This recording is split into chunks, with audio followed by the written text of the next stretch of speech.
Ayan, good morning po. Nasa second part po tayo ng pag-aaral nitong book na ito ni Jason Richard Tan, Man Up. Para i-connect muna natin yung ating ginagawang mga lesson.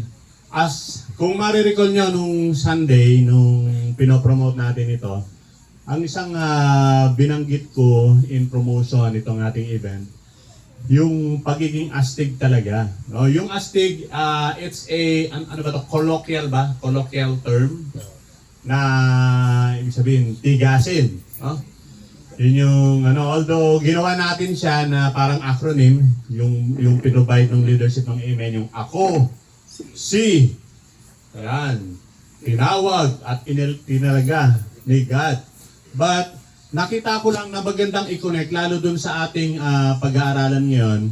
Kasi nga, bilang mga lalaki, talagang dinisenyo yung ating papel, yung ating role sa pamilya bilang haligi ng tahanan.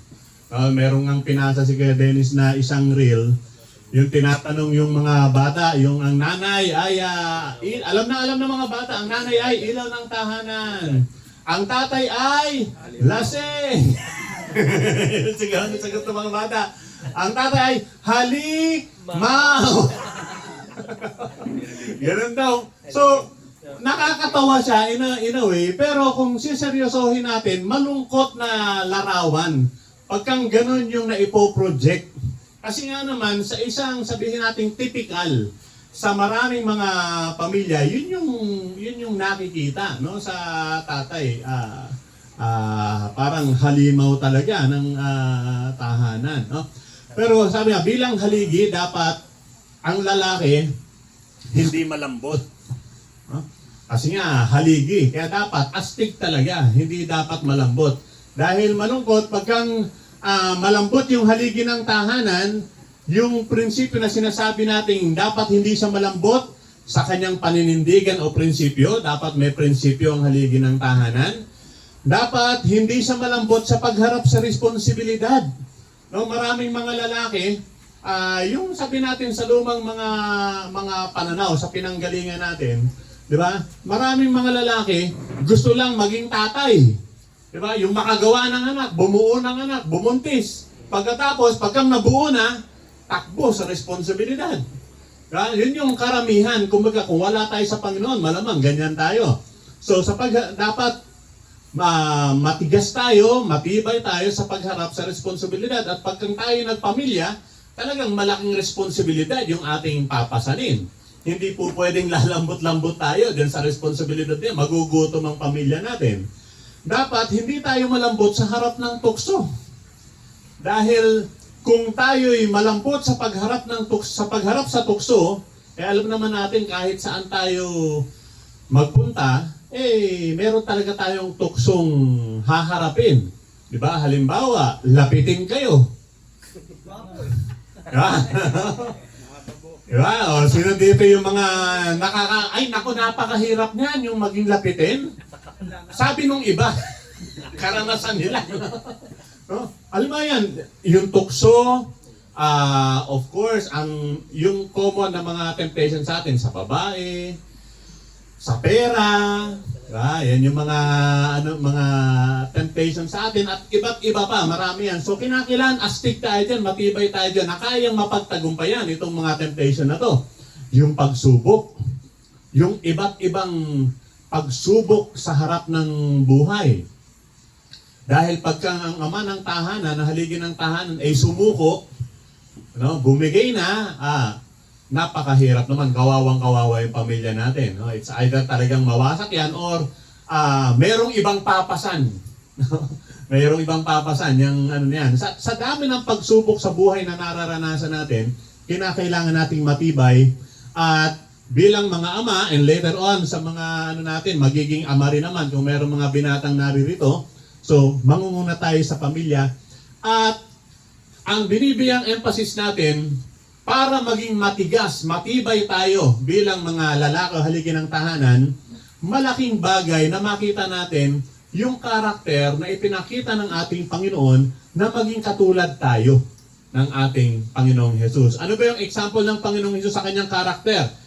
Sabi ng Luke 2:52, yung pinaka-summary nung kanyang buhay. Mula pagkabata, sabi, patuloy na lumaki si Jesus sa pangangatawan, lumawak ang kanyang karunungan at lalong naging kalugod-lugod sa Diyos at sa mga tao. Dito po, sa pinag-aaralan nating material yung man up, sinasabi niya ang isa, mamaya bibigyan din pa natin, yung pagiging man. Hindi lang, yung transition from being a boy, papunta sa pagiging man, hindi lang basta lumalaki yung katawan. Marami sa atin, lumalaki lang yung katawan natin. Di ba? Nag-grow tayo. Dati maliit, lumalaki yung katawan. And then, pag lumaki, ang akala, uy, man na siya. No, hindi na boy. Pero dito makita natin, ang Panginoong Jesus mula sa pagkabata, lumaki yung kanyang pangangatawan, pero hindi lang doon. Lumawak pa yung kanyang karunungan. Lumawak yung karunungan. Kumbaga, hindi lang yung katawan niya yung lumalaki, lumalawak yung kanyang karunungan, at sa kanyang pamumuhay, siya'y naging kalugod-lugod sa Diyos at sa mga tao. Yun sana yung maging goal or aspiration natin bilang mga lalaki. Dito sa aklat ni Jason Tan, meron siya tinatawag na the boy who shapes. The boy who shapes. Ano yun? Kasi di ba, yung mga bata, hindi pa nag-aahit yan, mga bata, no?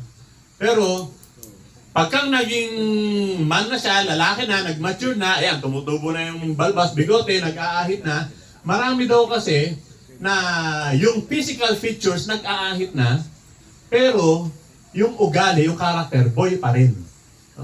Boy pa rin. So, parang ganun lang, lumaki lang yung katawan, pero as far as the character, yung karunungan niya, pero ito ang isang halimbawa natin, ang ating Panginoong Jesus, nung lumaki yung kanyang pangangatawan, lumawak yung karunungan niya, at sa kanyang pamumuhay, siya ay naging kalugod-lugod sa Diyos at sa mga tao. Magandang aspiration natin yan. Na yung karakter natin maging katulad ng ating Panginoon, sa ating pagmamature, tayo maging kalugod-lugod sa Diyos at sa tao. So dalawa yung tinitingnan natin. Pero una, kalugod-lugod ba ako sa Diyos? And then, sa mga tao, dahil pag tayo naging masunurin at katulad ng ating Panginoong Jesus, makikita ng mga tao sa ating pamumuhay, maayos, magiging kalugod-lugod din tayo. Kaya ang sabi ni Pablo kay Timothy, nawa, parang pangarap o panalangin, nawa, magkaroon kayo ng kaisipan na tulad ng kay Kristo Jesus. Ano yung kaisipan na yun? Kung itutuloy natin yung verse na yan, yung kanyang pagpapakumbaba, yung pinaka-context niya. However, kung i-stretch natin yung application, yung kaisipan na yan ay pwedeng ma-connect natin dun sa karakter. Sa karakter ng ating Panginoong Jesus. Ano yung karakter na yan na sana maging katulad tayo? Ayun, yung lalaki yung ating pangatawan, lalawak yung ating karunungan, at tayo magiging kalugod-lugod sa Diyos at sa mga tao. Now, we will go dito sa material na ginagamit natin. Ang ganda nitong book na ito. And somehow, meron po akong panghihinayang na had this book been available nung aking kabataan at nabasa ko na siya, I think marami nang naging pagbabago at hindi lang, kumbaga, yung tinuturo niya ng mga prinsipyo na natutunan dito, sana na-apply ko nung kabataan ko pa. Sana. So somehow merong panghihinayang. Sabi dito, meron siyang 21 lessons every man needs to know about manhood. Ang isang, sabihin natin, hinarap natin na sitwasyon, and I'm sure makaka-relate kayo, sa ating buhay, di ba, kaya nga tayo nag-aaral para maging engineer ka, ilang taon ka nag-aaral? 5 taon. Para maging doktor, 10 taon. Para maging teacher, 4 na taon. Para kung ano man yung natapos yun, di ba? Ilang taong pag-aaral. Pero ang ating buhay, sa pagganap ng tungkulin natin, halimbawa, sa pagiging tatay, alam naman na magiging tatay halos lahat ng mga, magiging tatay, pero walang kurso yan At patuloy tayo na natututo habang ginagampanan natin, habang ginagawa natin. It is a lifelong process, therefore a lifelong learning ang kailangan, at marami sa atin natuto dun sa very common na pamamaraan na trial and error method. Marami ganun yung ating pagkatuto. Kaya sabi ko, somehow may panghihinayang, pero pwede nating samantalahin yung pagkakataon that this material is available, meron tayong ganitong pag-aaral, na pwede nating ma-apply yung ating mga natutunan. Sa araw pong ito, 3 bagay yung ating bibigyang pansin patungkol dun sa karakter katulad ni Kristo na sinishare sa atin through this book by Jason Richard Tan. 3 bagay bibigyan ko ng emphasis dito. Una, invest in your character. Pag sinabing invest, mamuhunan, tama ba? Mamuhunan ka sa iyong pagkatao. Dapat daw tayo, namumuhunan tayo. Character is the currency of the man of God.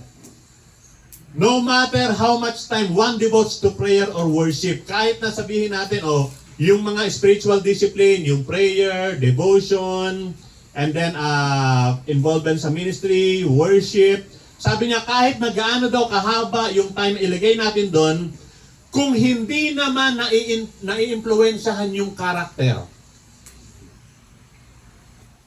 wala rin. Wala rin.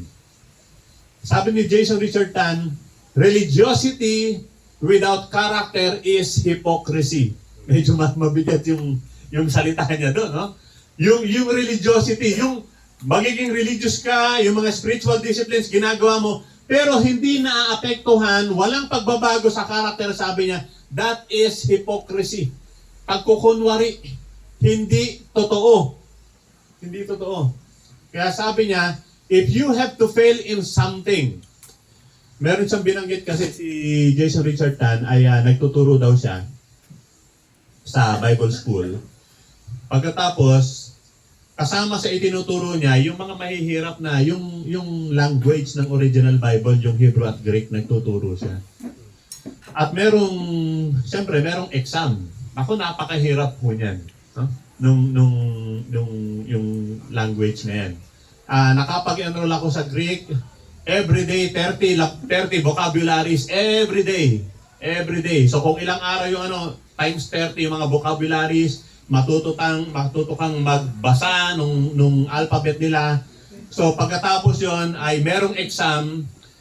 Sa kwento ni Jason Richard Tan sa kanyang pagtuturo, nagkaroon ng exam, and then nung tapos na mag-exam yung kanyang mga estudyante sa kanyang pag-ikot dun sa classroom kung saan sila ng exam, meron siyang nakitang isang kaprasong papel na maayos yung pagkakatiklop, sabi, designed to conceal, no? Designed para maitago. And then nung buksan niya, nakita niya kodiko sa Greek.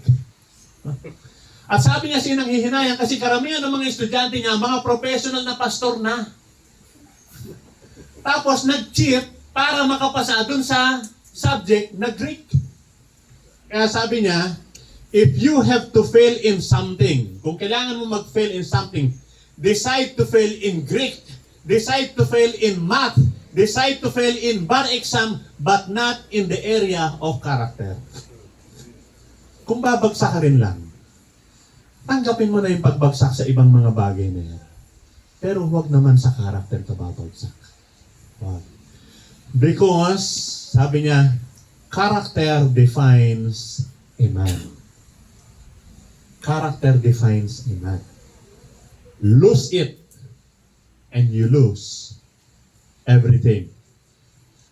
Sabi ni Billy Graham, when wealth is lost, nothing is lost. When health is lost, something is lost. But when character is lost, all is lost. Nawala na lahat. Pagkang yung character mo ang siyang nawala. So one must invest heavily in the development of character. Kumbaga mamuhunan tayo dyan sa paghuhubog ng ating pagkatao. Yun daw manhood, tinitingnan yung manhood, yung pagiging lalaki, well, it is hindi siya talaga natural process, no? Hindi siya natural process. a boy does not become a man simply because he was born a male. Hindi porki pinanganak na lalaki, na male, nagiging man na siya. He needs to pass through a process. Manhood must be conferred upon him. Naalala ko, merong mga palabas, yung mga sa Indian ata to, yung mga tribo-tribo pa noon, na yung bata, pagdating lang certain age 15 or age 13, yung mga lalaki, yung mga bata habang pinalalaki, excited sila makarating doon sa age na yun. Kasi pagdating sa age na yun, yun yung palalabasin sa field. No? At kailangan, I think by 15, palalabasin siya at nire-ready siya doon, nire-ready siya ng pamilya niya, nire-ready ng buong community. Kasi pag pinalabas siya at the age of 15, kailangan pagbalik niya, meron siyang nadala yung nahunt niya. Magiging hunter na siya. Merong mga ganung parang yun yung rite of passage. Minsan, alam niyo sa atin, minsan ang babaw na eh. Sabi, ang rite of passage na lang ng pagiging lalaki, yung circumcision na lang eh. Parang gano'n na lang. Kapag tuloy na. Ibig sabihin, lalaki na yan. Parang gano'n na lang. Pero doon, in the past, gano'n. No? Hanggat hindi ka nakakapag-hunt, hanggat wala kang naiuuwing usa na ikaw mismo yung, you're still not considered a man. Merong mga ganong tribes. So merong rite of passage. Merong initiation.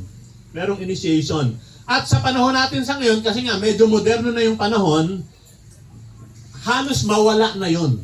Wala na. Ang pagiging lalaki, habang nagmamature ka, tumatanda ka, di ba, lumalaki yung katawan, nagiging lalaki na. Later on, makakabuntis na, lalaki na nga talaga.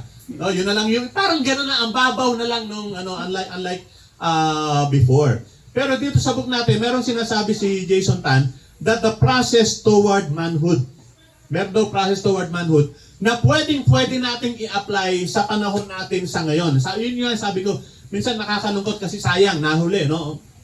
Pero pwede pa naman nating gawin at pwede pa nating ituro. So, dun sa sinasabi nitong material natin, meron daw dalawang hakbang doon sa process toward manhood. Una, sabi niya, we build a boy's character and prepare him to be a man of integrity by entrusting to him a responsibility worthy of his frame. Give a boy a responsibility that he could carry out on his own. Mga simple chores. Paghuhugas ng pinggan, pagtatapon ng basura, making sure na nakalock yung pinto sa gabi. Yung mga simple chores, simple responsibilities. No? Kasi yan yung mga maliliit na mga responsibility na yan, sabi, worthy of his frame. Siyempre, maliit pa yan eh. Hindi mo na pwede pagbuhatin ng isang kabang bigas o hindi. Yung bagay lang sa kanila. Whenever we invite a boy to be a part of something significant, kino-communicate natin yung sense of worth. No? Yung sense of worth niya. Yung meron kang magagawa, mahalaga ka, kapaki-pakinabang ka, at sa murang edad na yan, natutunan lang yung pagkakaroon ng responsibility. Nakakalungkot pagka doon nagsisimula kaya marami mga mature na adult na irresponsible, hindi maasahan. Kasi sa pagkabata pa lang, minsan kasi meron tayong kaisipan na, hindi, matututunan niya rin yan. Matututunan niya rin yan. Pwede naman talaga, pwede niyang matutunan. Kaya lang, nami-miss natin yung part na yung matututunan niya sa tama, yung maayos, at sa atin nanggagaling. Sa atin manggaling. Marami rin sa atin, minsan, pinuubayan na natin yung responsibility kasi sa iba na matutunan nila. However, dito, yung process toward manhood, pwedeng magsimula yan at tayo, kung titingnan natin tayo sa edad natin, papaano ba tayo lumaki? Papaano ba tayo naging lalaki? Anyway, i-share ko yung ilang content. Minsan, kasama dun sa sinare ko dun sa seminar about the generations. Iba ang kinalakihan ng Gen X Lalo na sa Gen Z. Gen Z na anuhan ko. Yung Gen X, halimbawa sa edad namin na naranasan pa namin yung mga binibigyan ng responsibilidad, ganyan. Pero yung Gen Z, ngayon, ang layo-layo na. Marami talaga hindi na alam yung mga simpleng mga responsibility. Pero kaya na-miss nila yung process na yan towards manhood. And then, pangalawa, the second way to build a character is to teach a boy to face the consequences of his wrong actions or even failures. Sa panahon natin sa ngayon, parang ilan na lang yung nagtuturo ng mga consequences. Ayan. Marami hindi na namamalo. Kung susunod tayo sa ibinibigay sa atin, mahirap, bawal ng araw magsabi ng no. Bawal na. Pero sa school, di ba? Ako naranasan ko sa eskwelahan, yung pinapabitin sa bintana. Pinabitin ka sa bintana. Yung ma-face the wall ka, yung batuhin ka ng eraser, but somehow, yung facing the consequences na pagka merong maling ginawa ang tao, may consequence. May consequence. Dapat daw at a young age, matutunan nila yan, facing the consequences of his wrong actions or even failure. At minsan kahit wala ng punishment, just the consequences na yung paaminin mo lang na pagka may kasalanan ka, aminin mo yung kasalanan mo. Aminin mo yung pagkakamali mo. Pagka na-miss po natin, ito yung sinasabi ni Jason Richardson sa kanyang material, yung process toward manhood, na sa panahon daw sa ngayon, nami-miss ng karamihan sa mga boys, ito, at dahil na-miss nila yan, dala-dalan lang hanggang sa kanilang pagmamature, lumalaki yung katawan, nadadagdagan yung edad, pero yung sense of responsibility, yung sense of facing consequences, yung being accountable to their actions, yun yung na-miss, yun yung nawala. Yun yung nawawala. At napakahalaga po ng papel na ginagampanan yan in developing the character. Yung pagkatao. Kaya marami, hindi na-develop yung sense of responsibility, yung sense of accountability, yung facing the consequences of their wrongs. Tatakasan na lang yan. Kasi a lot of times, many parents, they shelter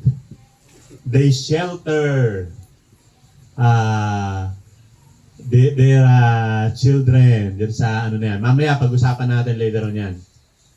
Sabi ni Rick Warren,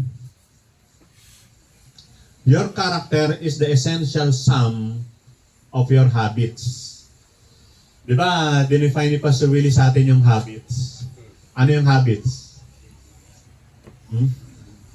Yung nakagawian, nakasanayan, diba? Nakasanayan. Pag yung bata, sanay na sanay siya, yung nakagawian niya, yung habit niya, sanay na sanay siya na walang responsibility. Habit niya. Nakasanayan niya, walang responsibility. Nakasanayan niya na pagkang binigyan ng responsibility, hindi niya gagawin. Wala namang consequence kung hindi ko gawin. Nakasanayan niya na merong rules, lalabag siya dun sa rules, wala namang consequence. Nakasanayan niya. Naging habit niya na. Naging habit niya na yun. Yung sum nun, essential sum of habits. Nakasanayan niya na, nakagawian niya na, ganun lang yung ginagawa niya. Bigyan mo responsibility, hindi niya intindihin. Kung hindi niya intindihin, wala namang consequence. So okay lang naman pala. At yun yung naging habit niya. Anong karakter yung mabubuo sa kanya? Nasanay siya sa ganun. Sanay siya sa ganun. Sanay siya sa ganun. So, yun sabi ni Rick Warren. Yung karakter natin, tayo ngayon, kung titingnan natin, as if we will evaluate ourselves, yung ako, ganito. Bakit ako ganito? Yung mga nakasanayan ko. Paano ako pinalaki? Paano ako pinalaki?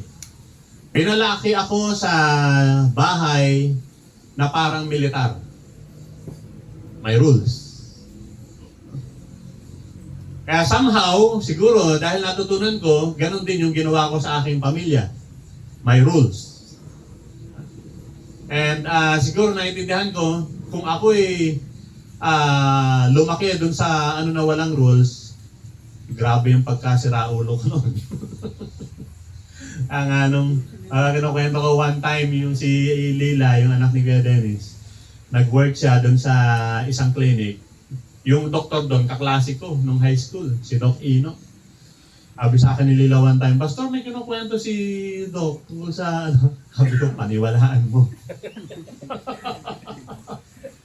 Totoo yun, kung gaano kami kasiraulo nung panahon na yun. Paano kung hindi ako na, ang record ko dun sa eskwelahan namin nung high school, third year kami. Meron kami inihagis na fourth year galing sa second floor. Inahagis namin, ganun kami kaloko na ano. Buti na lang, nagkaroon ng at pinatawag yung parents. Ginawa namin ng paraan para hindi na makarating. Hindi alam nila papa yun, later lang nila nalaman. But anyway, our character is the essential sum of our habits. Every time na tayo daw every time a man chooses to stand by his word or remains honest in small dealings, yung habit na yon na de-develop. Every time we stand by our words. Pag sinabi ko, ang hawakan mo. And we remain honest even in our small dealings, yung habit na yon na de-develop yon. Para yun yung maging karakter natin. Pag sinabi ko, pwede mong panghawakan. Pero pag nasanay ako, nung nagsasabi lang ako na hindi pwedeng panghawakan, di okay lang yun. Kaya, buti na lang.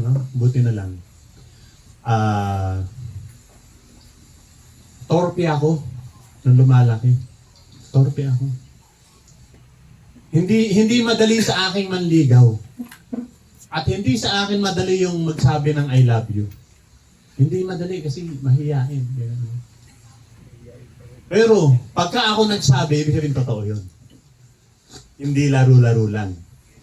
Maraming mga yung sa kanila parang napakadali lang. I love you lahat. Yeah. Kaya sabay-sabay yung kanilang mga relationship. Yeah. To my one and only, 7 copies. To my one and only. Ganun. But every time we stand by our word and we remain honest sa lahat ng mga dealings natin, gaano man yung kaliit, nade-develop yung karakter natin. Pero pagka naman yung karakter natin ay puro mga paglabag at mga walang mga consequences, nade-develop din yung karakter natin. So we have to invest in our character by doing what is right, whatever the consequences may be. Doon na de-develop yung tama at magandang karakter by gawin kung ano yung tama, kahit na anong maging consequence nun. Natatandaan ko, nung ako'y nagtrabaho, yung unang trabaho ko sa cable TV, kasama sa trabaho ko yung pagpaprocess ng mga equipments na aming ini-import galing sa ibang bansa. Pa-process ko yun sa customs. Pag pupunta ako ng customs, meron akong daladalang cash 100,000. Yung 100,000 na yun na cash, ang sarap ng ko doon. Kasi yung dating gumagawa na, yung 100,000 walang resibo yun. Kasi nga, yung kalakalan doon sa customs, walang resibo yun. Basta pag kami nakakausap ka, abot ka lang ng abot, hanggang sa paglabas mo, dala mo yung wala nang yun, wala nang, basta kasama na yun dun sa, nung ako'y naglalakad nun, hindi ako sanay sa ganong kalakaran. Hindi ko siya binabawasan. Pagkatapos, binabalik ko siya. Sabi ba, minsan na to, hindi ko naman nagastos eh. Pero yung shipment namin, talagang ilang balik ako. Minsan, 2 months bago makuha yung magkaantay lang. So, ang problema namin minsan, kailangan namin mag-release ng equipment, nandun pa sa customs, kaya talagang kukulitin ko na So with that, alam nyo, nabago yung sistema sa kumpanya. Nabago yung forecasting. Kasi there will be delays talaga. Kasi kung talagang nakakalungkot sa takbo ng gobyerno. Ando naman mailalabas kaagad, in 1 week mailalabas mo yon, basta gagastusan mo. Pagka hindi mo gastusan, mga 2 months mahigit bago mailabas. So, nung makapag-process ako ng hindi, naibalik ko yung pera ng buo, hindi nabuwasan, pero nag-antay kami mga 2 months, nabago yung forecasting ng company. No, ipo-forecast na yung kailangan 2 months in advance. Ang laking tipid ng kumpanya. Pero yun nga, yung forecasting lang na bago yung sistema. No? So, makita natin, kung meron tayong gagawin, no matter ano man yung consequences, as long as maayos yung gagawin natin, paninindigan natin yan. But when boys are allowed to ignore simple rules, yan, it could spell disaster both for the boy and for the parents. Sabi ni John Wooden, be more concerned with your reputation because your character is what you really are, while your reputation is merely what others think you are. Ano yung reputasyon mo? Ano yung tingin ng mga tao sa'yo? Pero yung character mo, yun yung totoo. Yung totoo. Natatandaan ko nung nag-aaral kami sa field ng psychology, meron daw 3 self. 3 self. Your self-image, yung self-image, yun yung tingin mo sa sarili mo. Yung tingin mo sa sarili mo, gwapo ka, tingin mo sa sarili mo, matalino ka, tingin mo sa sarili mo, yan yung self-image. Meron kang projected self, yun yung tingin ng mga tao sa'yo. O minsan, ang self-image mo, ang tingin mo sa sarili mo, gwapo ka. Pero yung naipo-project mo, yung nakikita ng mga tao, hindi naman gwapo. May conflict yun. Pero merong real self. Kung sino ka talaga. Kung ano ka talaga. And that real self, that is your character. Yung pinoproject mo, yun yung reputation. Yung gusto mong isipin nila. Gusto ko isipin nila na magaling ako. Gusto isipin nila na matalino ako. Gusto ko isipin nila na kaya ko to. Yun yung reputasyon. Pero sabi ni John Wooden, let us be more concerned with the character than our education, than our reputation. Because yung character mo, yan yung ikaw talaga. Yung reputation, yun lang yung tingin nila sa'yo. Kaya sa salita ng Diyos, kung titingnan natin, ang sabi ng Proverbs 22:1, a good name is more desirable than great riches. To be esteemed is better than silver and gold. Yung magandang pangalan, that is your character. Pagka ba binanggit yung pangalan mo, anong unang papasok sa isip ng mga tao? That is a good name. That is your character. That is your character. And it is more desirable than great riches. Naranasan ko pa. Hindi ko alam kung ginagawa pa ng maraming yun. Naranasan ko pa. Si Papa, kumbaga, even nung maliliit pa lang kami, yung madalas na pangangaral nila, anak, ingatan mo ang pangalan natin. Ingatan mo ang pangalan natin. Yan lang ang tanging yamang maibibigay namin sa inyo. Yang pangalan natin. Yung apelyido natin. Sabi niya, doon sa bayan namin, no, doon sa Bicol, no, pag narinig ang apelyidong Poha, Uragon yan. Uragon yan. Ha? Pag sinabing Uragon, magaling. Magaling yan. Ibig sabihin, malinis. Malinis. Yung merong mga kapatid si Papa na kumakandidato at napasok sa politika, si Papa panganay sa kanila eh. Panganay sa kanila. Pagkang nabalitaan niya, yung uncle ko na gano'n, talagang pinagagalitan, pinagsasabihan yan. Sabi niya, iingatan natin tong konti lang ang Poha dito. Konti lang. Pagka may Poha, sigurado ka mag-anak natin yan. Pagkatapos, pag hindi maganda yung nabalitaan, damay tayo dyan. Damay tayo dyan. Yun yung character natin. Kaya sabi ng salita ng Diyos, a good name is more desirable than great riches. Yumaman nga. Yumaman. Nako, yung lolo ko, alam niyo yung lolo ko, yung tatay ni Papa. Galit na galit yun. Kumbaga, may konting pag-amin ako sa ng pamilya namin. May galit na galit yun. Meron ako mga pinsan na nag-Japan. At yung kaanuhan ng mga Japayuki, galit na galit ang lolo ko. Galit na galit siya. Ayaw na ayaw. Pagkatapos yung pinsan ko, nakapag-asawa ng Hapon, lalo nang galit na galit sa wag mong pauuwiin dito yan. Yung ano na yan. Natural pa naman galit yung lolo ko sa mga Hapon dahil nung inabot ng Second World War yun eh. Abi, nakita niya kung paano yung mga kamag-anak niya, binabayoneta daw eh. Kaya galit talaga sa Hapon yung lolo. Tapos nag-Japan pa yung pinsan ko. Japayuki pa. Pagkatapos nagkasawa pa ng Hapon, galit na galit talaga siya. Ayaw na ayaw niya nun. Sabi niya, yun, inaalagaan yung nung pangalan. Kahit na yung meron akong mga pinsan nagpatayo ng bahay na maganda, ayaw niyang pumunta doon. Pupunta siya doon sa bahay namin ng mga simple lang. Ayaw niya doon sa magandang bahay ng mga pinsan ko na galing doon sa abroad. Because of di ba, hindi maganda yung reputation. But of course, na lang yun, kumbaga, mga perception, we do not know kung gaano katotoo, but a good name is more desirable at yun yung character natin. We have to start building our character today, ngayon, so that it may serve as well tomorrow. Ang isang matinding test of character, lalo sa panahon natin sa ngayon, ay ayan, patungkol sa ng kayamanan, in great riches. Sabi ni Billy Sunday, the fellow that has no money is poor. Wala kang pera, hirap ka. But the fellow that has nothing but money is poorer still.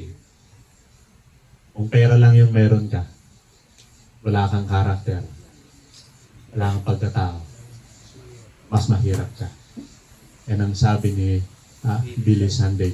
So we have to invest, mamuhunan tayo sa ating karakter. Kung tayo kaya ngayon titingnan, ano ba yung totoong pagkatao natin? Ano ba yung karakter natin?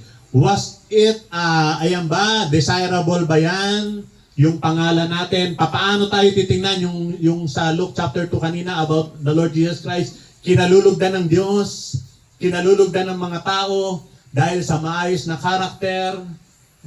Ano kaya yung lagay ng karakter natin ngayon? So, mamuhunan po tayo. Let us invest in our character. Second thing, dito po sa pag-uusap natin tungkol sa character, katulad ni Kristo, ang binabanggit ni Jason Richard Tan, okay, invest in your character, and then sa totoong buhay, malaki ang kinalaman at magagawa nito sa atin. Let us expect difficulties and welcome them. Yung hirap ng buhay, sabi ni M. Scott Peck, marami, hindi lang nakikita yung reality na to, that life is difficult. Kaya ang mga tao sabi, they moan. Mahilig na lang sila ganyan. They moan more or less incessantly. Walang tigil na reklamo ang mga tao about mga problema nila, mga burdens nila, the difficulties, as if life were generally easy, as life should be easy. Parang iniisip lang, ang buhay dapat masarap, ang buhay dapat madali, ang buhay dapat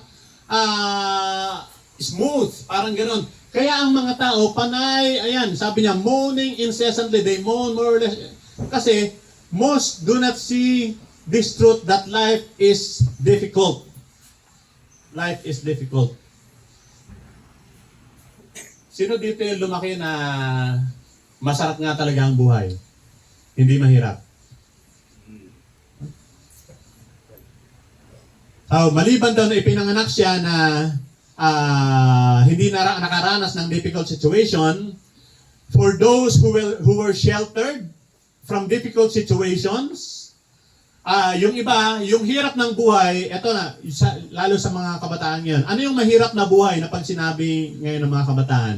Yung hirap ng buhay, but if they have to stay up late at night to finish a paper, hirap na ng buhay. Yung pupuyat para matapos yung research. Yung ang bagal ng internet connection, napakahirap ng buhay. Di ba? Hirap na sila noon because of the very slow internet connection. Pero ano yung definition talaga ng mahirap na buhay? Yung samantalang natutulog ka, merong mga bata na kinakailangang magbasura. Ha? Ang hirap ng buhay pagkang 3 beses ka lang kumakain sa isang araw. Sa iba, ang hirap na ng buhay na yun. Samantalang iba, halos 1 beses lang. So minsan, magkaiba yung definition ng hirap ng buhay. As we grow older, habang tayo nagmamature, habang tayo tumatanda, nababago rin yung difficulties natin. Dati ang hinahabol lang natin, yung mga deadlines, sa mga papers na isasubmit, yung mga research and everything pag tayo nag-aaral.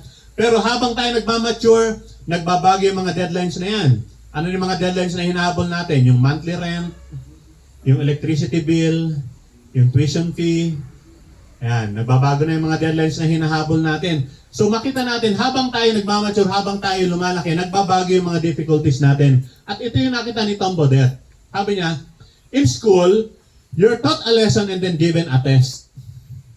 In life, you're given a test that teaches a lesson. Ang laki ng pagbabago. Ang laki ng pagbabago. Mas mahal ang tuition yan talaga. Yung test muna. Test muna. You know why? In reality, sinasabi sa atin ni Jason Tan, life is really difficult. Mahirap ang buhay. At huwag nating itago yung reality na yan. Huwag nating itago yung realidad na yan. At meron siyang nakita na sa isang banda, tingnan natin yung reality nito. Sabi ni G. Michael Hopf, hard times create strong men. Strong men create good times. Good times create weak men. Weak men create hard times. Sangayon ba kayo sa obserbasyon niya?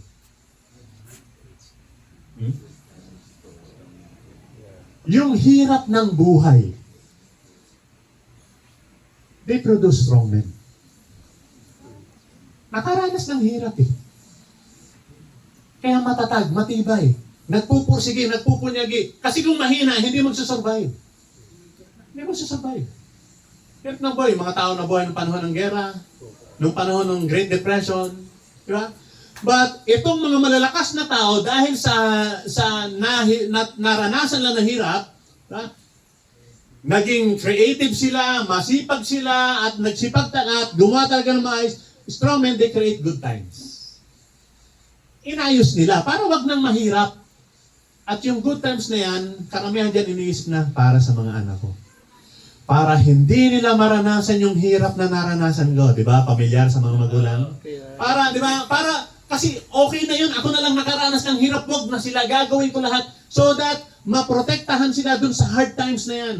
So, this strong men, they create good times. Inayos lahat para maging maganda. However, ang malungkot, good times create weak men. Hindi nakaranas ng hirap eh. Hindi nakaranas ng hirap. Konting hirap, reklamo. Konting hirap, suko na.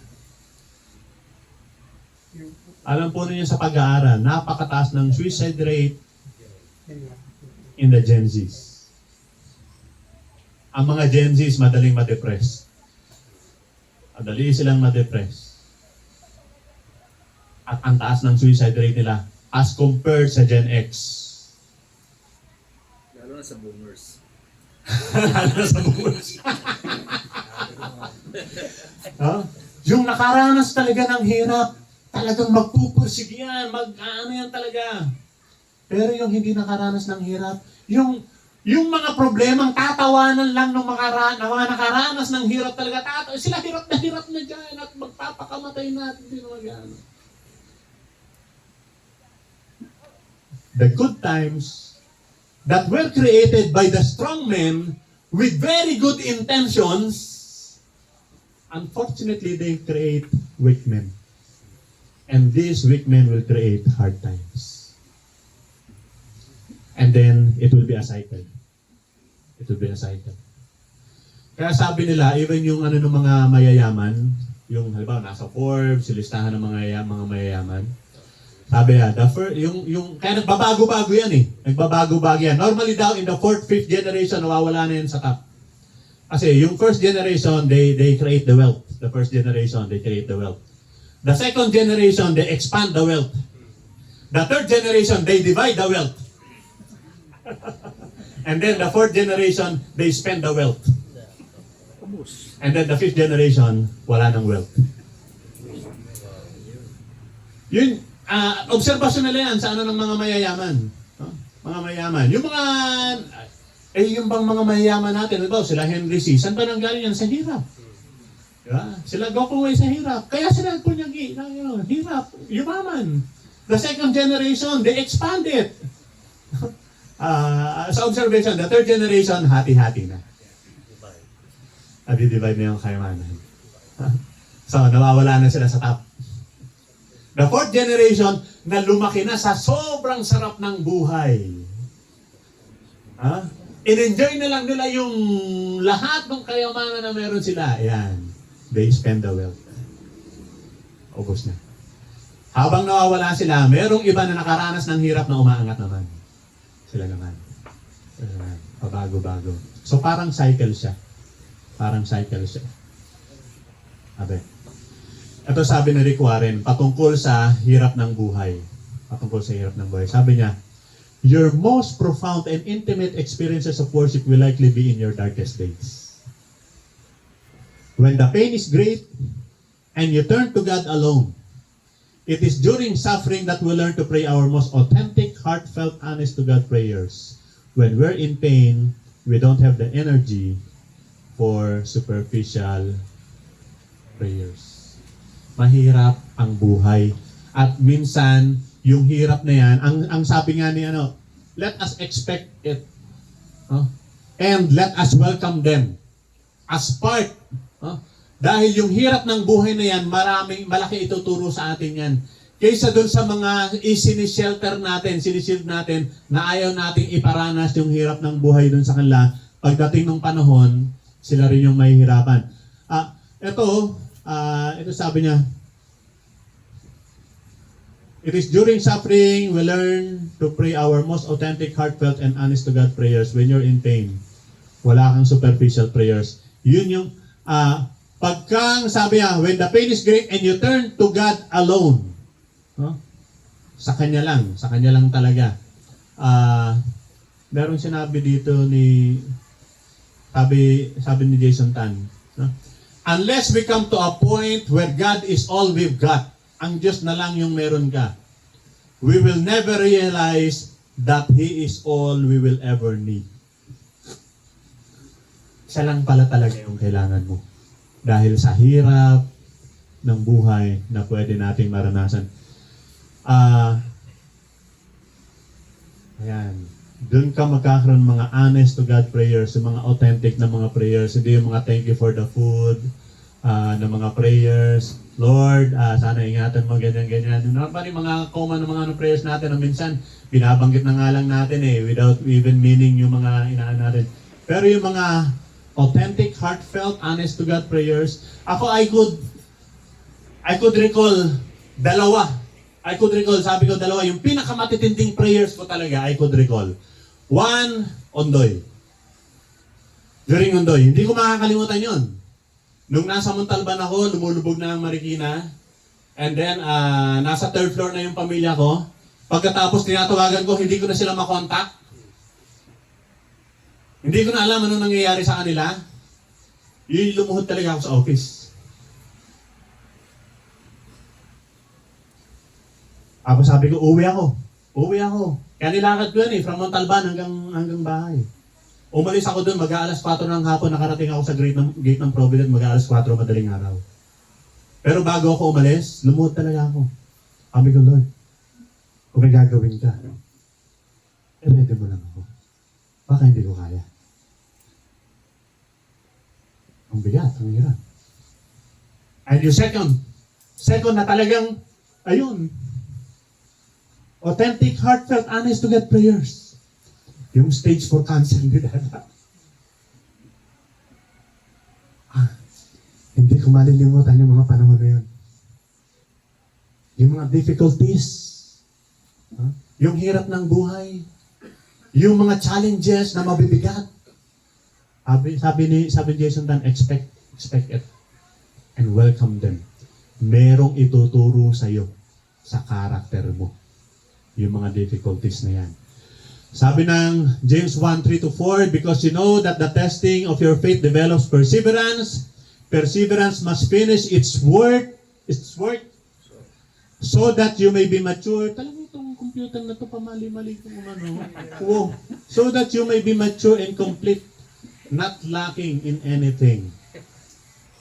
2 Corinthians 4:17, for our light and momentary troubles are achieving for us an eternal glory that far outweighs them all. Far outweighs them all. Expect difficulties and welcome them. Maraming ituturo, maraming gagawing mabuti sa atin yung mga difficulties na yan.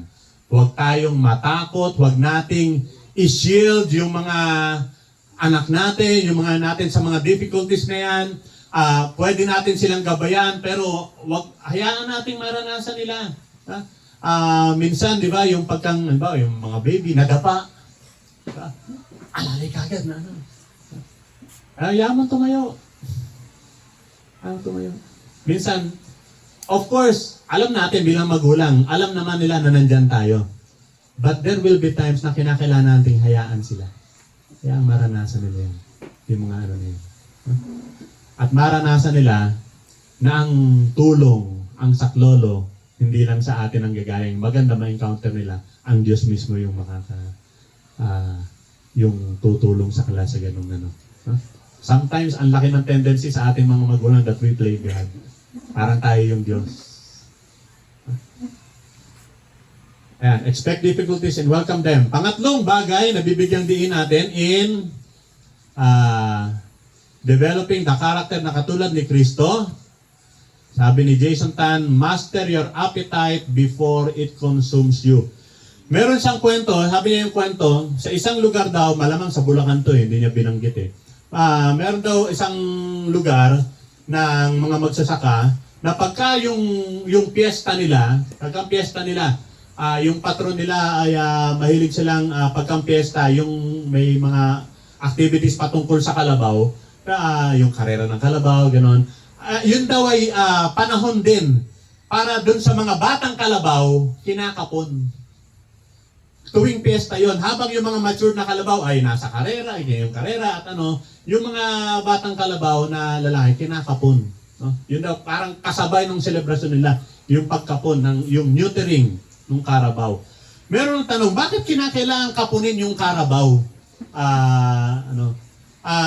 Sabi nung nag-explain, can you imagine what would happen? Yung habang ikaw ay nag-aararo, tapos yung kalabaw mo ay hindi kinapon. And then merong dumating na female karabaw. May dumating na female karabaw. Sabi niya, it would drag you to your death. It would drag you. Yung pag hindi kinapon yung kalabaw na pang-araro, dumaan yung babaeng kalabaw, hahatakin ka niyan. Kasi nga, pagkang kinapon, ibig sabihin, nawawala yung kanyang desire, yung urge. Para dun sa Kasi kung hindi, talaga naman, sabi niya, kakalad ka rin kanyan hanggang mamatay ka. Kasi yung urge, yung urge. Kaya kinakapon. Na habang inaaral ko ito, sabi ko, marami siguro sa atin kailangan kapunin. Amen! Hindi mawala urge.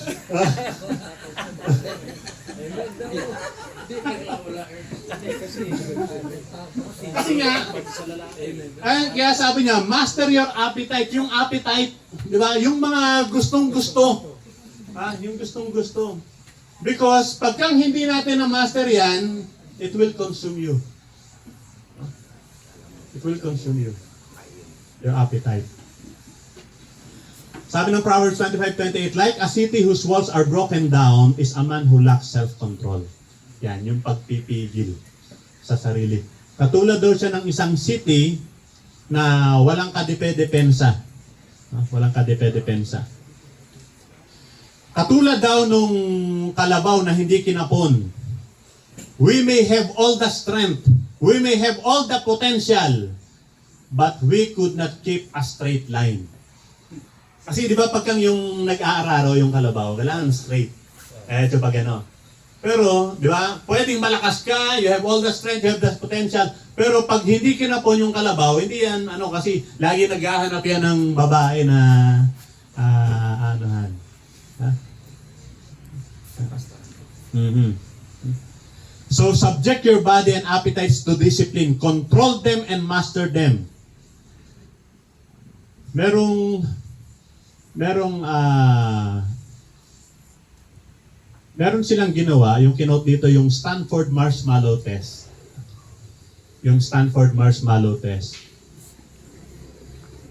Doon sa Stanford Marshmallow Test, yung isang human behavior expert, meron siyang yung mga bata na nandun, pinagbibigyan ng marshmallow. Pinagbibigyan ng marshmallow. Ang instruction ganito. Huwag niyong kakainin yung marshmallow. Huwag niyong kakainin yung marshmallow. Isang marshmallow lang yung binigay sa lahat. Kung makakapaghintay kayo ng 15 minutes bago kainin yung marshmallow, then I will give you 20 more. 15 minutes. Mga bata. Yung iba, pagtanggap ng marshmallow, kain agad. Kain agad. Yung iba, nakapag-antay naman. Pero, bago matapos yung 15 minutes, kinain din. Merong mangilan-ngilan na natapos yung 15 minutes bago kinain yung marshmallow at nabigyan sila nung reward na 20 more. Alam po niyo, dahil yun ay controlled environment, yung Stanford Marshmallow Test, inobserbahan nila, binantayan nila yung buhay ng mga bata na kumbaga inobserbahan. Sa kanilang pag-aaral, those who demonstrated self-control, diba? Yung mga naghintay talaga na bago kainin at nabigyan ng 20. Those who demonstrated self-control had a better outlook on life. They were not easily discouraged. They had the discipline to persevere even when facing difficulties. On the other hand, those who couldn't wait, they were indecisive, self-doubting, and they lacked self-control. They were prone to distractions, and they had trouble committing to long-term commitments or obligations. Yun yung nakita nila, observation nila, dun sa bata pa lang dahil hindi nga mapigil, hindi makontrol yung kanilang sarili. Gustong kainin kaagad yung ano. Because we have developed a culture of instant gratification. Instant gratification. Everything is instant. Everything is instant. At dito, sa material ni Jason Tan, sabi niya, the younger the generation, the more impatient they become. Our psychological muscles have deteriorated, making us more impatient, less tolerant, and easily distracted. People have become less capable of handling complicated situations. And there are more adults who act like teenagers. They could not handle the responsibilities like adult men. They are quick to complain, self-centered, and incapable of commitments. Sabi ni John Ruskin, a man whose body has been trained to be the ready servant of his mind, whose passions are trained to be the servants of his will, who enjoys the beautiful, loves the truth, hates wrong, loves to do good, and respects others as himself. Parang sinasabi niya dito, a man is one whose body has been trained. If that person was not trained, kumbaga yung body niya hindi na trained na maging servant ng mind niya, yung passion niya hindi trained to be servant of his will, is not a man. He's just a boy. He's just a boy. Bata pa yan. Hindi niya pa natitrain yung katawan niya para sumunod sa isip niya. Merong kinote na kwento si Jason Tan, yung the Aguaruna people, the indigenous tribal group in the Amazon. Sabi niya, sa pagkaka-explain niya, they discipline their sons by teaching them to control their appetite for meat and sweet fruits. So, kinokontrol nila yung mga anak nila by controlling their appetite for meat and sweet fruits. Kinokontrol yung pagkain ng karne at mga tatamis na mga prutas. If a boy eats too much meat or sweet fruit, it has a consequence aside from the rebuke. Because they believe, ito yung paniwala, they believe that if a boy fails to control his appetite for food, he would fail to control his appetite for other things, such as lust and greed. Kung hindi mapipigil, hindi makontrol yung appetite niya for food, yung appetite niya sa ibang bagay. Appetite for lust, for sex, yung greed, yung hindi makontrol na pagkagusto ng maraming mga bagay. At sabi lang, in time, these uncontrolled appetites become the source of all evil things, like stealing, covetousness, and even murder. Even murder. Yan. Self-control is what builds a man. The lack of it is his ruin. Pagka daw kulang, ayan, sabi, the lack of it, the lack of self-control, yan yung wawasak, yan yung titigil sa kanya. So, master yourself, control your appetite, and discipline your body. Better yet, guard your heart. Don't let it go astray.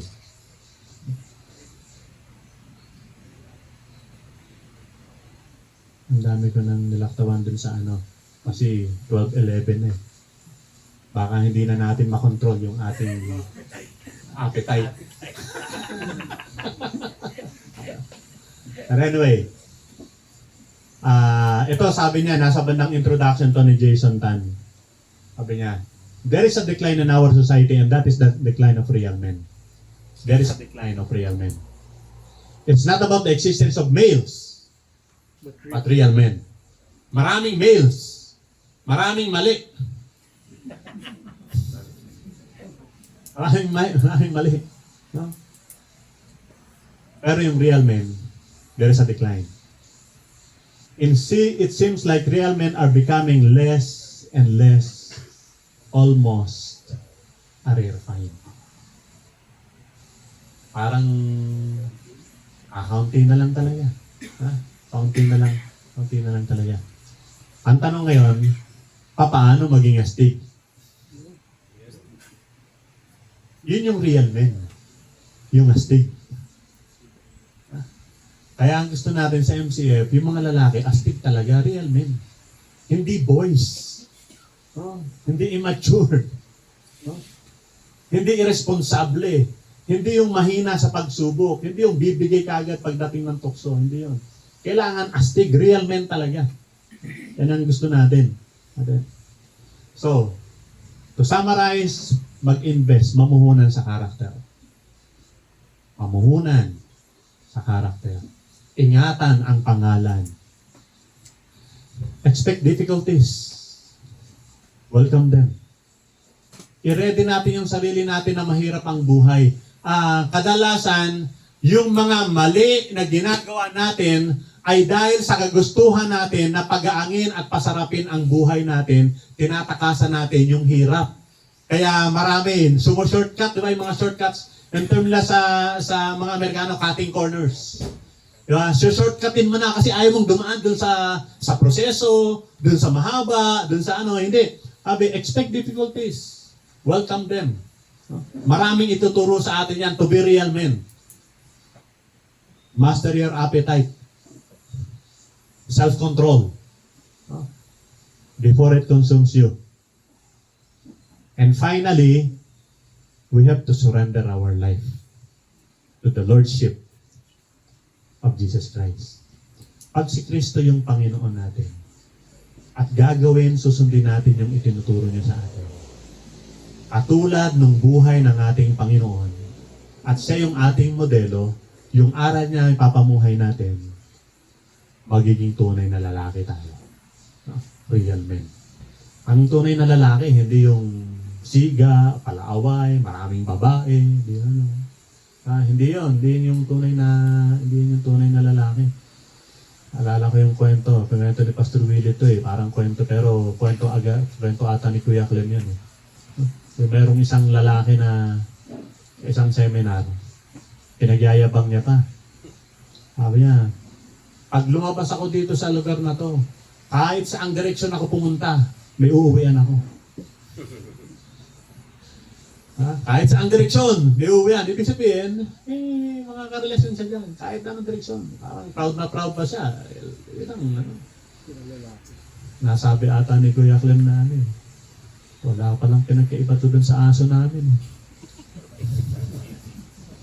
Kahit saang kanto pumunta. Meron din. Meron din. Ayan. Para maging astig, para maging real men, ito yung mga dapat natin gawin. Let us invest in our character, expect difficulties and welcome them dahil maraming ituro sa atin yan. Master your appetite before it consumes you. Siguraduhin ang lordship ng ating Panginoong Jesus sa buhay natin. Suko natin, surrender natin sa Kanya. Lahat ng kahinaan natin, sundin natin yung pinagagawa niya sa atin. Maghari ang Diyos, ang banal na Espiritu sa ating buhay. We will be real men. We'll be real men.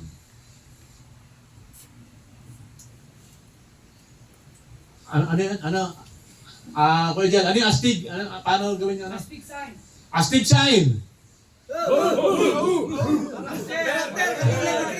Yan! Ganyan tayo dapat. Okay, God bless you po.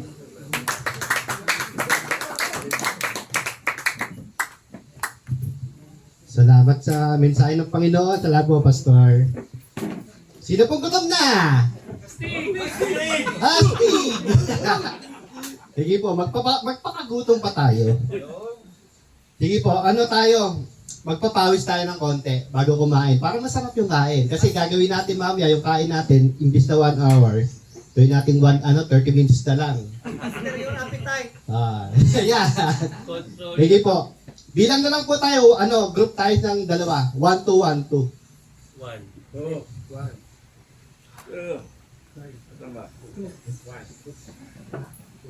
Lahat po. Pero lang po siguro kaya doon. 2, 1. Tapos po yung lahat ng 1 dito po. Wala pa. Sige po, wag ka na. 1 ka. 1. Ilan ako? 1. Wala ako. 1. Ano ako? 2? 2? Ayaw, 1 daw siya. 2 siya. Sige. Yung yung 1 dito na lang. 1. Tapos yung 2 doon. 1 dito. Tapos, pala pa yung mga silya, ilagay na lang po natin sa ilalim. At may gagawin pa pala pa dyan. Yakap ko lang yung mga cake.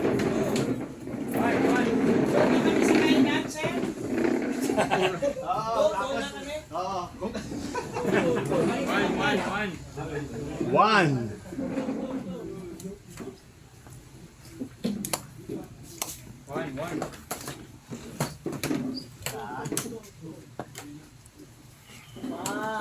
Hey, bakit nagdala ko na? Pwede natin gusog ng konti. Pwede. Okay, nagdala ko na. Patay na.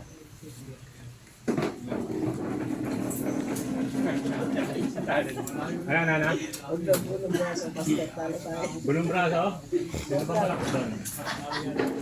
Hindi ka rin nakakasiguradong talo tayo. Yan naman siya.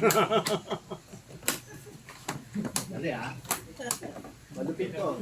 Malupit yan. Patay ka sa pagkabata. Pag may pastoran 3 sa fair daw. 3 ka ba? 3, sumobra. Number ka, kuya. Number 1, ano po ang gagawin namin? Kakain na kayo. Mamaya kami. Dito nga ako po eh. Yan. Pero, Pumili kayo lang 1 or 2. Pumili ka na lang. Ganito. Instructions. Para merong mas bata rito. Yun. Ayun po. Bali, pila kayo dito. Ito yung starting line eh. Yan yung starting line dito kayong banda. Doon sa, hindi, pag ganun tayo. Pag ganun, doon kami. Opo. Dito daw tayo. Pag ganun. Sa inyo, dito yung starting line. Yeah. Yung mga matured po, pwede kayo di sumali kasi medyo ano siya eh, cardio.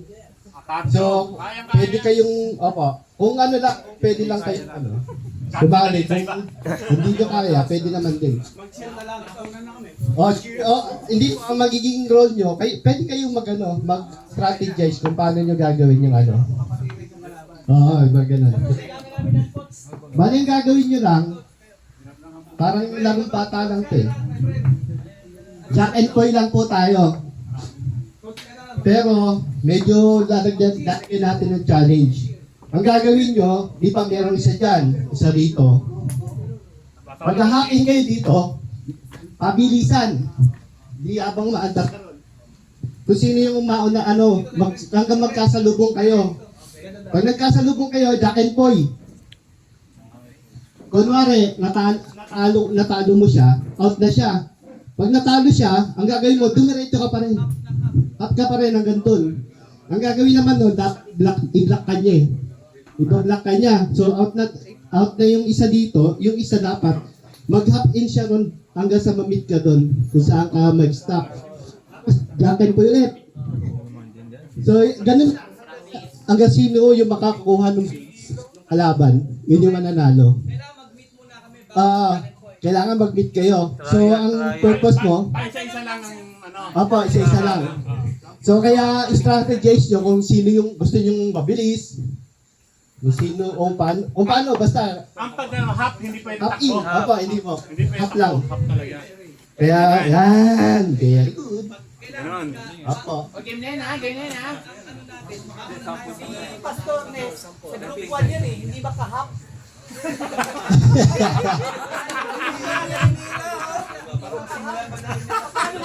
Ano? Sample?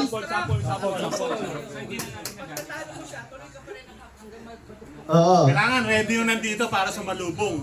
Oo. Kailangan i-block mo siya eh, para hindi ma-counter yung ano nyo, yung base. Siguro, base of best of 3? Best of 3. Best of 3, Yeah, ako? first to 3, first to 3. First to 3. First to make 3. Ano? Gusto yung sample? Hindi na. Sample. Sample. Ay, pagod na ako eh. Ako. Sino? Si Kuya Rod ang tatalon. Oo, sige. Tapos si Kuya Ray. Oo. O, sige. Ready? 1, 2, 3. Go! So, unahan yan. Tignan mo, kaya niyo yung best of 3. First to make 3. Parang hirap. Yan. Oo. Jack and Poy. Bato, pick. Sino panalo? Patalo. Sa lubong, sa lubong, sa lubong. Sa lubungin niya agad. Balik. Ayan, hindi na, wala na to. Wala na. Oo. Ayan, kailangan takbo ka agad to. Hindi pa basta, kaya siya muna. Panalo kasi siya eh. Sino ba yung panalo? Panalo siya eh. Okay. Sasaluhin yung talaga ako. One base. Tama. Ano? Dalawa! Ayun, Nakarating na siya. challenge mo agad doon. Oo. Kaya listo yung nandito para maka-ano ka agad. Makakita siya rito. Yun, 1 point na. Panalo na siya. Okay. First to make 3. First na kasi pagod na ako eh. Oo. Nakakapagod talaga. Kailangan bilisan natin. Ayun yung challenge. Okay, game. Game. Okay. 1, 2, 3. Bilis! Maka-advance na, maka-advance. Pagod na to. Ah. Tik. Tik. Ah. Yan. Very good. Up. Batut. Bato.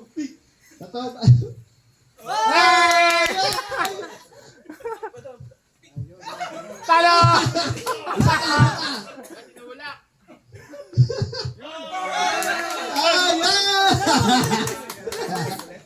Beko, back to zero.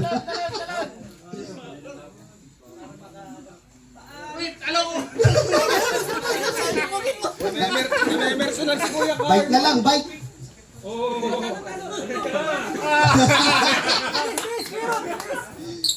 Namemersonal. Kaya niyo, best. First to victory yan, ha?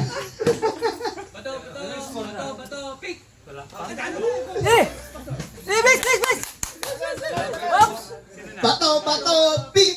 Bato, pick! Bato, pick! Ay! Ay! Bato,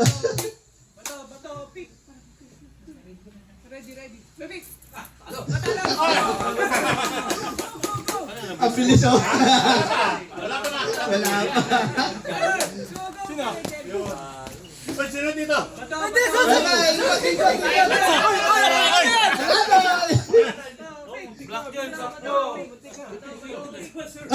natatakbo, isa pa! Talo! Oh, 1 point. Ha? Talo, 1 na sila. Yan eh. Nabawasan tayo ng Ang napagod. Lahat lagi Oh. na nakabang. 1 point. Sino? Next round. Sino wala pa? Hindi ba talan? Okay. 1, 2, 3. Wala ka pa dito.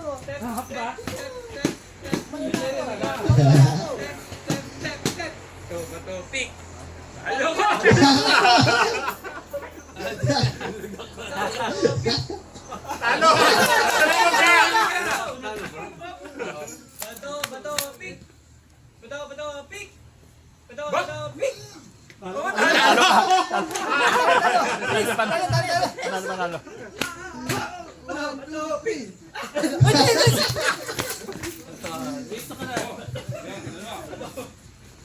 Talo!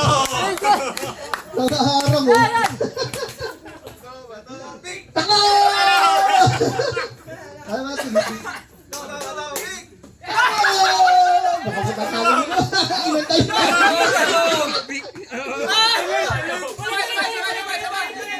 Inantay na. Ano? 2 points. Nakakawasan na siya dito. Karna, 2-0 na. 2-0 na. Hindi maganda to.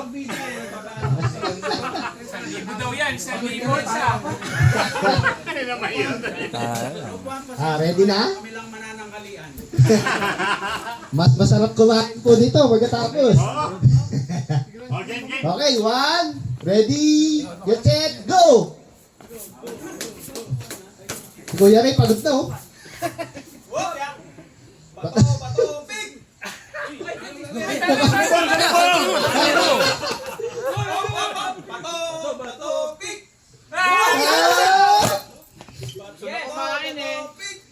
Ayun na. Kaya Joey, doon ka sa likod. Kaya Joey, doon sa likod. Sa lubong!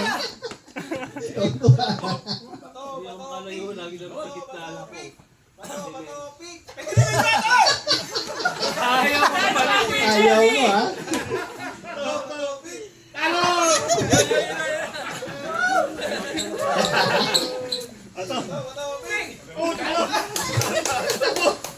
Ang bilis.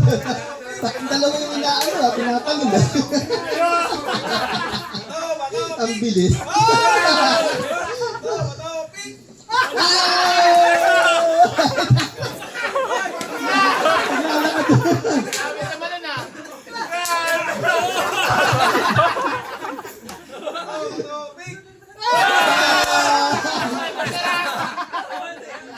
Panalo. Sabay, isa pa. Sabay. Eh, talo. Panalo. Mag-isa man lang tayo.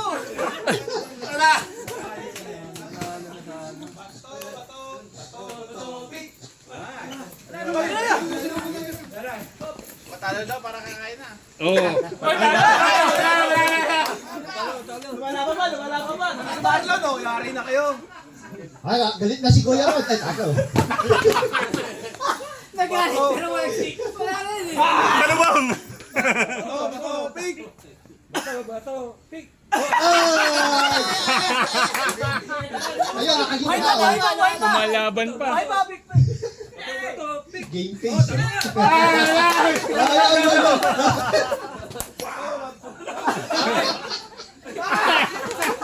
Pinakita mo agad eh. Bato, pig. Bawal kaliwa. Bawal kaliwa, Kuya Ray. Pig. Bato, pig. Takson. Bato, pig. Bato, pig. Buhay pa. Gutom na. Bato, pig. Gutom na. Eh.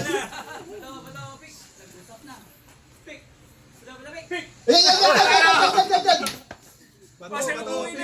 Ay! Gutom na na. Buhay pa, buhay pa, buhay pa. Laban pa, laban. Never give up, never give up. Mga alas 5 tayo kakain. Hindi pa tapos, kain muna tayo, ha? Balikan na lang namin kayo. Oo, ayan. Lapit na.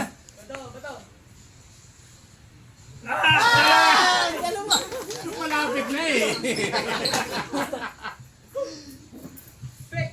Ay!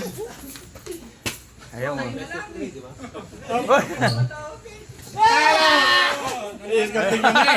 Tulak oh. Dalawa kaya eh.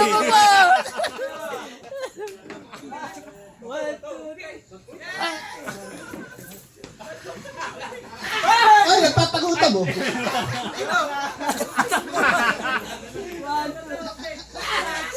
Ay ko yun. Ay puto. Bato, pig. Ay!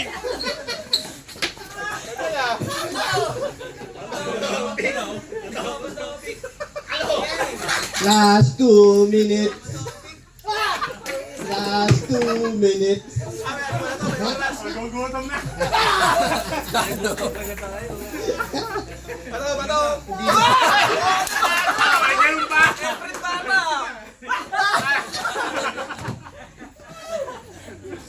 Patay na kay Marlon. Gutom na yan. Kain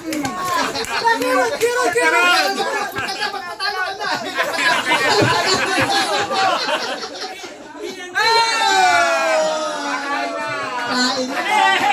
Matalo lang talaga. Kakain na. Pinagbigyan.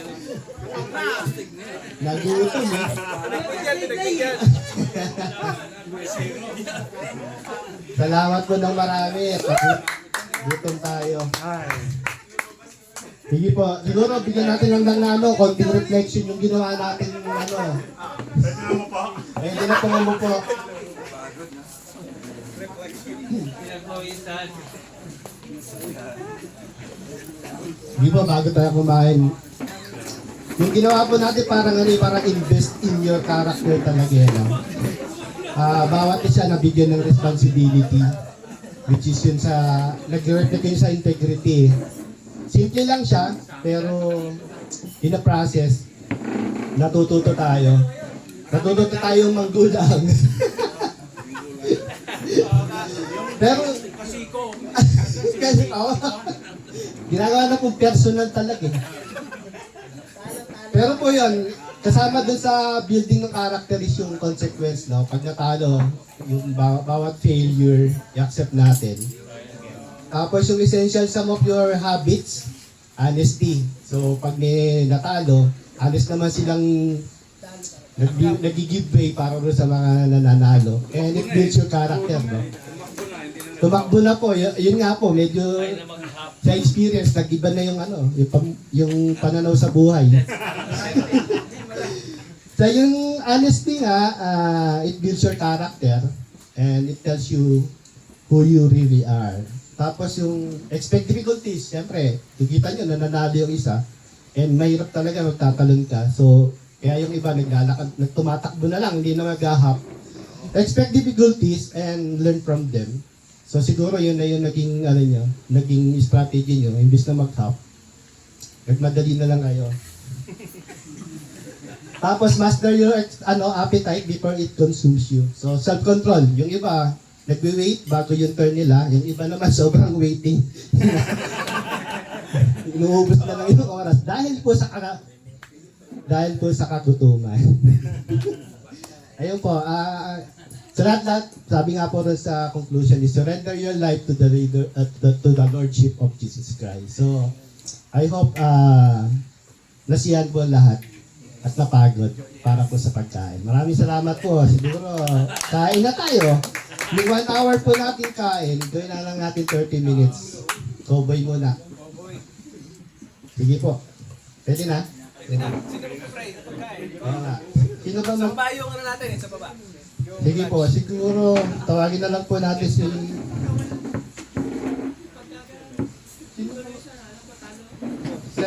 Wala. Pray ka na, Pastor Ricky. Ayun. Sige, let's pray. Panginoon, maraming salamat po for this fun, Panginoon, fun fellowship ng kalalakihan, Panginoon. Maraming salamat sa inyong katapatan. Maraming salamat sa words niyo, Panginoon, na natutunan namin ngayon, Lord. And Panginoon, sa aming pagsasalu-saluhang Panginoon pagkain, gamitin niyo po ito sa kalakasan ng aming mga katawan at maiwasan po kung ano man po komplikasyon sa aming mga health. At Lord, maraming salamat po sa kalakasan. Ito po ang aming panalangin sa pangalan ni Jesus. Amen.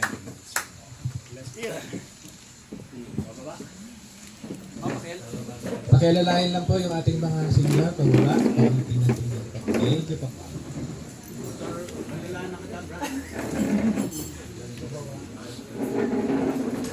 Doon po kakain o pwede rito? Doon sa baba. Doon lang po.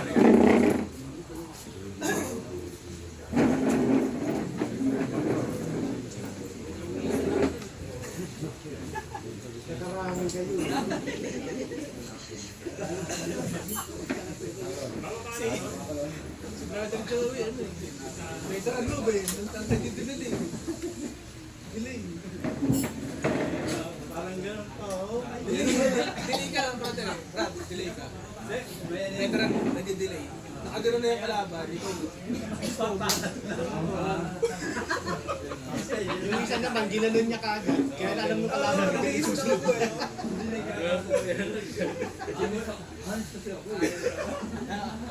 Hindi, di ba katuturo lang? Ayan, sawa kayong aral. Huwag mandadaya.